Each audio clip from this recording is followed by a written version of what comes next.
4টি বিয়ে করেছেন। এক স্ত্রীকে নির্যাতনের মামলায় বৃদ্ধ এসেছিলেন থানায়। বিপদ থেকে উদ্ধার হতে কথা বলতে চান স্বরাষ্ট্র উপদেষ্টা জাহাঙ্গীর আলমের সাথে। তবে বিপদ থেকে তিনি উদ্ধার হননি, উল্টো সৃষ্টি হয় হাস্যরস।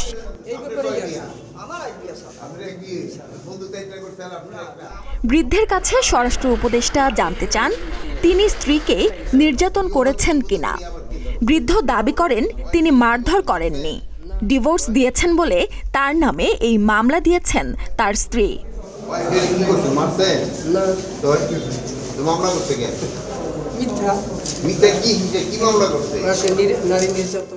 এ পর্যায়ে স্বরাষ্ট্র উপদেষ্টা ওই বৃদ্ধের কাছে জানতে চান কতগুলো বিয়ে করেছেন তিনি।